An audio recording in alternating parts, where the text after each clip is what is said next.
Gyomei et le bras droit de Gyu dans la foulée. Kanao Tsuyuri s'en tire avec seulement son sabre brisé, à genoux, en état de choc. Avant que Muzan ne puisse la tuer, Tanjiro, remis sur pied, la sauve en tranchant le bras de Muzan qui reste choqué.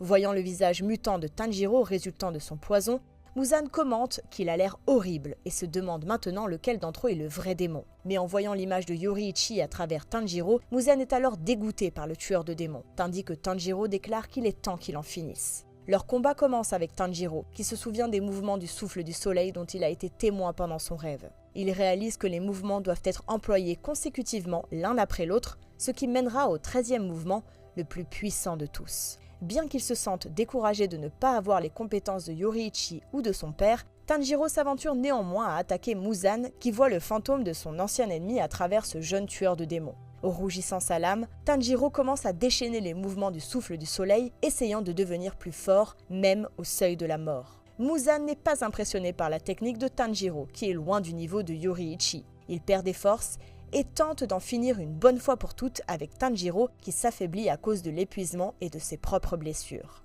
Muzan, quant à lui, n'arrive pas à porter le coup de grâce, à sa grande surprise, et se rend compte qu'il s'affaiblit lui aussi.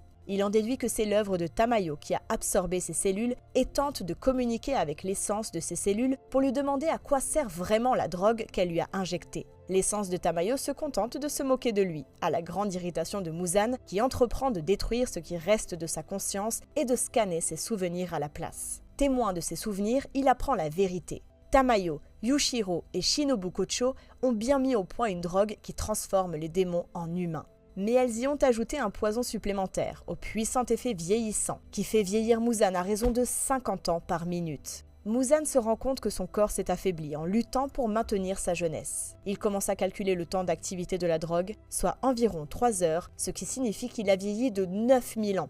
Tanjiro continue d'exécuter des mouvements successifs du souffle du soleil, irritant le seigneur démon par sa persistance. À 59 minutes de l'aube, Tanjiro parvient à connecter les 12 mouvements et commence à les enchaîner de plus en plus rapidement. Muzan continue de s'acharner sur Tanjiro qui souffre peu à peu du manque d'oxygène et perd pied. Mais celui-ci est sauvé par Obanai qui a été soigné par Yushiro mais qui a perdu la vue suite à la dernière attaque des tentacules de Muzan. Les deux se séparent alors que Muzan poursuit Obanai et détruit un bâtiment en essayant de le tuer mais n'y parvient pas. Au fur et à mesure, Muzan vieillit à cause du poison et s'affaiblit grâce aux efforts des tueurs de démons. Des cicatrices deviennent alors visibles sur tout son corps. Tanjiro comprend qu'il s'agit des blessures infligées par Yoriichi. Elles ont brûlé Muzan au niveau cellulaire, n'ont jamais guéri, même après des siècles, et révèlent aujourd'hui ses points faibles. Muzan est horrifié à la vue de ses propres blessures, pensant que Yoriichi, un simple homme qui ne montrait aucune hostilité,